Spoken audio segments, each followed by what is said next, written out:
Oke, jadi teman-teman media terima kasih sudah mau menunggu. Jadi cepat sekali karena sederhana sekali, kami tidak mau berlama-lama karena to the point. Apa yang dipanggilkan para terlapor, apa yang akan dilakukan oleh Polda Metro Jaya, apakah ini akan segera dilimpahkan atau bagaimana. Tapi pada dasarnya bahwa kami tetap menitik beratkan pada klaster kedua, ya, pada klaster kedua untuk segera dilimpahkan. Itu yang pertama yang kami sampaikan ya kepada pihak Polda Metro, penyidik kami, Kamnek ya.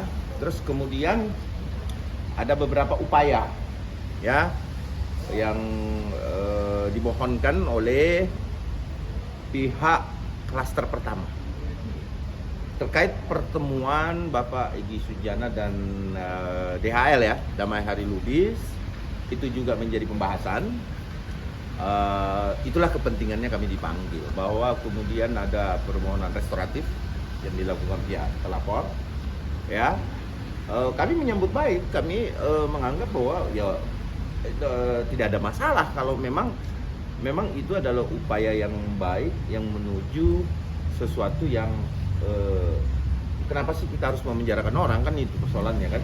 Karena memang aktor intelektualnya di sini saya lihat untuk khusus ijazah S1 Bapak Insinyur Joko Widodo yang berkali-kali sudah disampaikan, baik itu keterangan dari UGM, baik itu keterangan oleh beberapa saksi dan lain sebagainya, masih tetap aja jadi kita uji aja di pengadilan kalau untuk yang itu. Tetapi kalau untuk Bang Egy dan Damai Hari Lubis, kita pertimbangkan hal itu sambil tetap berkoordinasi dengan pihak Bapak.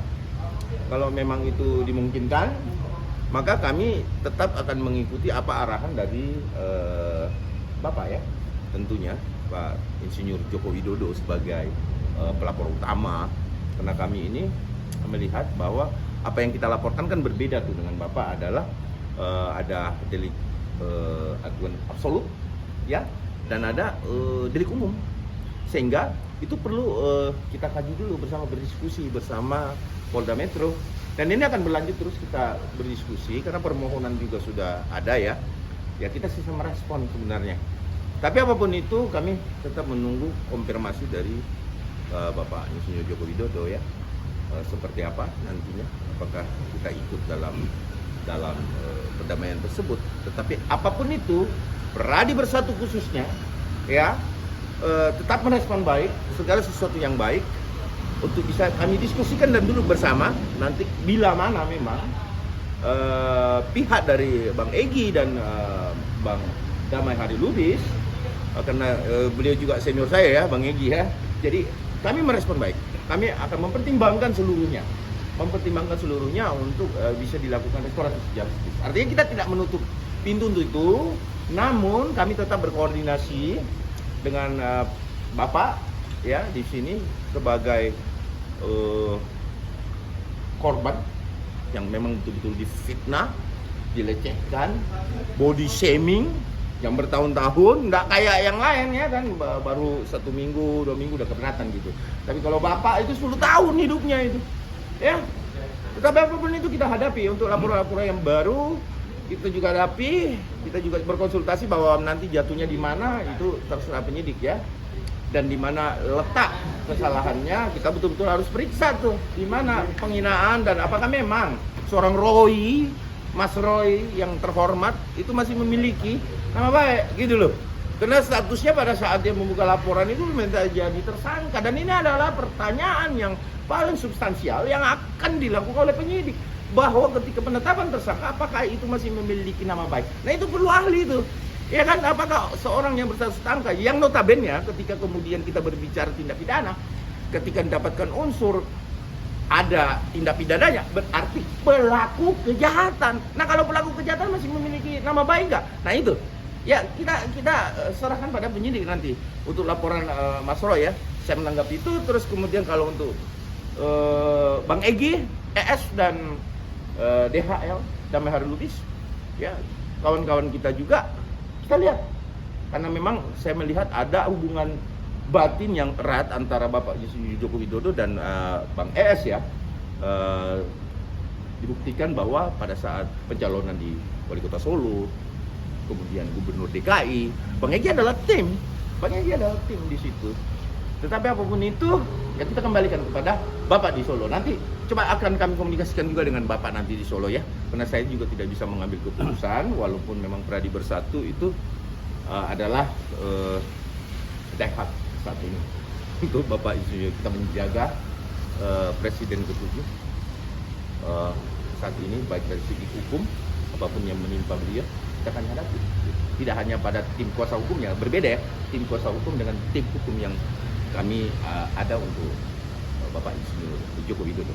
Selanjutnya, jadi Bang tadi apa aja sih yang sudah dari sampaikan oleh penyelidik tadi? bahwa sudah diajukan surat, apakah Pradi Bersatu dan pelapor yang lain berkenan untuk RJ.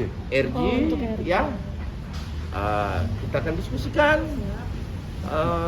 bersama teman-teman, utamanya di Pradi Bersatu itu kan adalah satu badan hukum yang tentunya kita akan rapatkan kemudian apakah ini disetujui. Tetapi saya rasa keputusan itu tetap diambil secara kolektif untuk Pradi Bersatu ya, kolektif, dan kami tetap menunggu arahan dari Bapak Insinyur Joko Widodo. Menegaskan kembali RJ ini untuk yang dua saja? Ya, yang dua aja, yang dua aja. Ada 5 kalau saya pakai Bang. Ada 5. Iya. Tetapi kalau Pradi Bersatu karena dia adalah organisasi advokat, kami memikirkan juga nih ada satu nih advokat, ya kan? Apapun itu Siapa itu Bang? dampaknya tidak bagus ya. Ada berinisial siapa? K, ya? Kurniati Royani. Ya, betul. Jadi beliau juga adalah seorang advokat. Saya rasa di dunia advokat tidak boleh lah. Berarti tidak Kami juga dibuka peluang untuk RJ ya? kalau Pradi Bersatu membuka pastinya, tapi tetap menunggu arahan dari Bapak ya. Ya, nggak tahu dari Samuel Salken mungkin bisa menyampaikan dari Bapak. Baik, saya mungkin sedikit saja menjelaskan. Jadi kan pelaporan ada 2 dari Pak Jokowi ya, terkait masalah ijazah. Dan Di 3 mana laporan juga lain apa? 3 laporan Pak, lain. Enggak, ada 2 kelompok. Tiga Ada 2 kelompok. kelompok ya. Jadi dari Pak Jokowi dan dari relawan. Ya. Ya, di relawan ini ada 4 orang yang membuat laporan. Nah, juga laporannya hampir mendekati sama, cuma di konteks yang berkaitan dengan masalah relawan itu ada pasal-pasal tertentu yang berkaitan dengan masalah ITE, undang-undang apa namanya, informasi ya. Terus kemudian kalau memang nanti semangat daripada yang 2 orang ya itu sudah mendapatkan suatu kepastian bahwa ini diselesaikan dengan cara RJ, tentunya kami sebagai pelapor ya, bagian dari pelapor ini juga tentunya akan mengikuti arah daripada Pak Jokowi. Kalau memang nanti misalnya kemudian juga yang lain 3 mengikuti arus seperti itu, kami tidak keberatan. Karena tadi juga saya sudah sampaikan, 5 orang ini adalah bagian, bukan aktor utama dari kasus ijazah palsu ini. Sehingga rasa maaf dan juga kepentingan-kepentingan nasional ke depan itu tentunya harus kita kedepankan dalam kaitan ini ya. Nah, tentunya juga karena ini dia jadi tersangka, bagaimana nanti RJ itu akan dilakukan dan bagaimana penyelesaiannya ya. Lanjutnya kita akan informasikan lagi. Gitu. Jadi 2 poin itu sudah Iya. disampaikan oleh Iya. penyidik Ya, tadi Bang? dan apakah ini masih di ranah kepolisian ya atau masuk ke ranah penuntutan? Karena RG yang diperbolehkan oleh KUHP yang baru juga bisa dilaksanakan di penuntutan ya. Ini kita lihat nih apakah masih memungkinkan di kepolisian. Jadi semuanya kita kembalikan juga kepada pihak kepolisian, prosesnya kemudian seperti apa, apakah berkas sudah dikirim atau tidak. Ini kan perlu pendalaman lagi kan. Tetapi kalau memang belum, saya rasa harus disegerakan, karena jangan sampai berkas ini sudah menyeberang atau P21, sudah di tepatnya gitu ya. tahap 1 ya. Ya, P21 lah, ya, P21. P21 atau tahap 1 sudah dikirim berkas, kemudian itu mau ditarik kembali, saya rasa di situ peluangnya agak-agak Agak sulit berat. ya. Tentunya pasti energinya berada pada tangan kejaksaan. Tapi apapun itu, karena laporan kita adalah delik umum, kewenangan itu kembali kepada penyidik sebenarnya. Ketika tidak ada lagi pihak-pihak yang keberatan, katakanlah Pradi Bersatu sudah tidak berkeberatan dengan hal ini dan sudah ada pernyataan yang kita buat misalkan kemudian penyidik masih bisa melanjutkan perkara ini, sebenarnya kembali kepada penyidik lagi, bolanya ada di penyidik lagi karena ini delik murni ya, sangat berbeda dengan delik aduan absolut, artinya ketika dicabut selesai gitu. Nah baik dari pihak Pak Samuel Soken maupun dari Pradi Bersatu itu seperti apa nanti menyikapinya, kembalikan lagi kepada penyidik. Tetapi apapun itu, kalau itu koordinasi yang melingkar sudah dilaksanakan oleh Bapak Pak Insinyur Joko Widodo, maka kami apresiasi semua hal yang baik, kami tetap apresiasi untuk bisa melaksanakan hal-hal yang baik, tentunya seperti itu. Nanti kalau Pak Jokowi sudah memberikan mandat untuk hak ini damai, dari Pradi Bersatu dan pelapor ini akankah mengirimkan dokumen RJ ke polisi untuk Pasti, secara resmi? pasti. Kami kalau ini yang terbaik menurut Bapak, maka kami tidak segan-segan untuk melakukan itu secepatnya ya. Secepatnya kami akan laksanakan itu. Bahwa ini adalah perintah dari Bapak Insinyur Joko Widodo, walaupun itu adalah hak anak bangsa ya, tetapi kami melihat kecintaan kami terhadap beliau, dan kami nggak usah diragukan lagi soal itu. Kami adalah militan untuk Pak Insinyur Joko Widodo. Oke. Tanggapan yang tadi kuasa hukum, memang sebagai kuasa hukum dan beberapa terlapor yang dilaporin oleh Roy Suryo itu ada berapa sih yang abang jadi kuasa hukumnya, berapa terlapor? Siapa saja? 7. 7. Intinya 7. Ke-7-7-nya adalah menunjuk tim hukum dan dibuat tim hukum RJ2 ya, kalau nggak salah ya Pak, atau relawan Jokowi. Bahwa tim hukum RJ2 ini yang berafiliasi pada Pradi Bersatu, yang saat ini Pradi Bersatu juga ada Penkum namanya, Posko Penegakan Hukum. Nah, semua saat ini sudah terkumpul ada 22 lawyer yang sudah menerima kuasa. Nama-namanya sudah ada beberapa lawyer-lawyer yang boleh dikata malam melintang juga di dunia hukum, itu termasuk Pak Suhadi.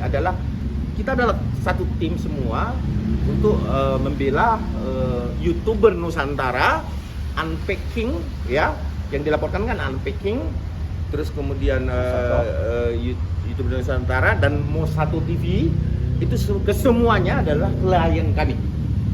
Sialnya boleh di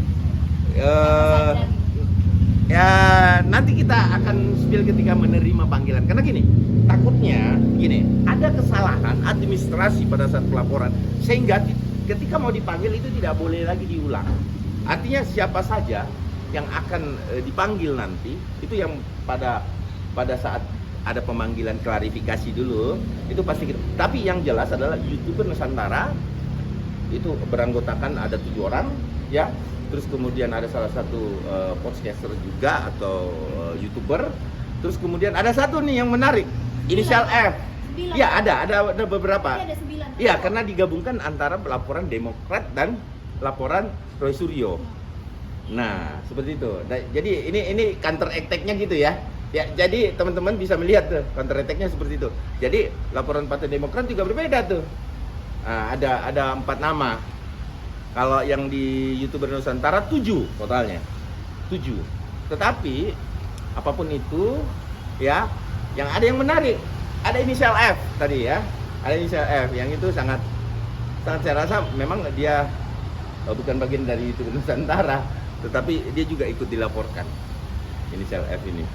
Benar inisial Firdaus F. Oyuwogo nggak Pak? Ya? Benar Firdaus Oyuwogo nggak sih Pak? Nah itulah yang saya ya mungkin Ya, teman udah wartawan terjawab lah itu.